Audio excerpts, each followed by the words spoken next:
നമസ്കാരം. കേരളത്തിൽ നിന്ന് അബുദാബിയിലേക്കുള്ള യാത്ര എക്കാലവും ദുരിതപൂർണമായിരുന്നു. നേരത്തും കാലത്തും വിമാന സർവീസ് കിട്ടാതിരിക്കുക, കിട്ടിയാൽ തന്നെ ടിക്കറ്റിന് കൊള്ള നിരക്ക്, പിന്നെ പെട്ടിയും കിടക്കയുമൊക്കെയായി എയർപോർട്ടിലെത്തുമ്പോൾ ഫ്ലൈറ്റ് ക്യാൻസലേഷൻ അല്ലെങ്കിൽ ഡിലേ. പീക്ക് സീസണിൽ ദുരിതം ഏറെയാണ്, പ്രത്യേകിച്ച് വടക്കൻ കേരളത്തിൽ നിന്നുള്ള യാത്രക്കാർക്ക്.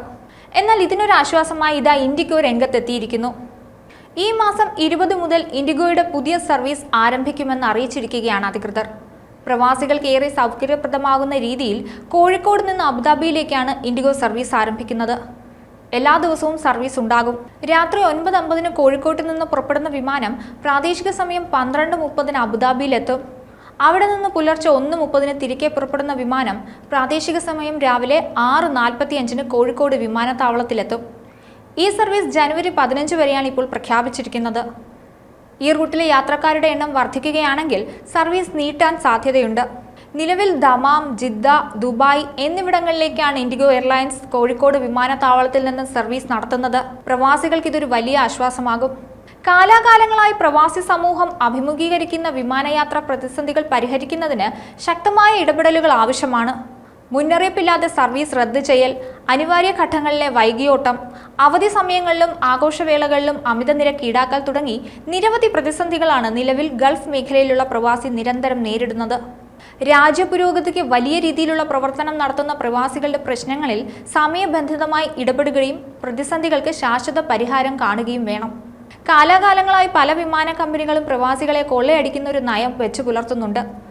എപ്പോഴാണോ പ്രവാസികൾക്ക് കൂടുതൽ ആവശ്യമുള്ളത് ആ സമയത്ത് നിരക്ക് കൂട്ടി അവരെ കൊള്ളയടിക്കുക എന്നുള്ളത് വർഷങ്ങളായി എല്ലാ വിമാന കമ്പനികളും ആവർത്തിച്ചു വരികയാണ്.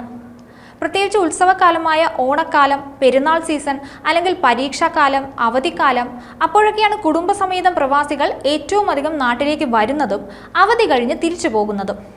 ഈ തക്കം നോക്കിയാണ് വിമാന കമ്പനികൾ ഇവരെ കൊള്ളയടിക്കുന്നത്. സാധാരണ നിരക്കിനേക്കാൾ വളരെ കൂടുതൽ നിരക്കാണ് ആ സമയത്ത് വിമാന കമ്പനികൾ വസൂലാക്കുന്നത്. ഇതിനെതിരെ കാലാകാലങ്ങളായി വലിയ പ്രതിഷേധങ്ങൾ ഉണ്ടായിട്ടുണ്ട്. നിയമസഭയിലും പാർലമെന്റിലും വരെ കേരളത്തിലെ അംഗങ്ങൾ ഈ വിഷയം ഉന്നയിക്കുകയും പരിഹാരം ആവശ്യപ്പെടുകയും ചെയ്തിട്ടുണ്ട്. പക്ഷേ ഇതുവരെ ഒരു ഫലവും ഉണ്ടായിട്ടില്ല. ഇതിനെതിരെ പല വാഗ്ദാനങ്ങളും നൽകിയെങ്കിലും അതൊന്നും ഫലത്തിലെത്തിയിട്ടില്ല എന്ന് തന്നെ പറയണം. ഇപ്പോഴും വിമാന കമ്പനികൾ പാവം പ്രവാസികളെ കൊള്ളയടിച്ചുകൊണ്ടിരിക്കുകയാണ്. നിവൃത്തികേട് കൊണ്ടാണ് പ്രവാസികൾ കൊടും വഞ്ചനയ്ക്ക് ഇരയായി യാത്ര ചെയ്യുന്നത്. സാധാരണഗതിയിൽ ഡിമാൻഡ് കൂടുമ്പോൾ വിമാന കമ്പനികൾ നിരക്ക് കുറയ്ക്കേണ്ടതാണ്. കാരണം ഫുൾ ബുക്കിംഗ് കിട്ടും. അപ്പോൾ ടിക്കറ്റ് നിരക്ക് കുറച്ച് വിമാന കമ്പനികൾക്ക് സർവീസ് ഓപ്പറേറ്റ് ചെയ്യാവുന്നതാണ്. അതുപോലെ തന്നെ ഡിമാൻഡ് കൂടുമ്പോൾ മത്സരവും വരും.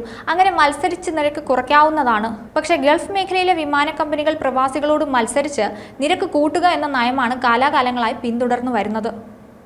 മറ്റൊരു വീഡിയോയുമായി വീണ്ടും കാണാം. ന്യൂസ് ഡെസ്ക്, ഈനാട് മലയാളം.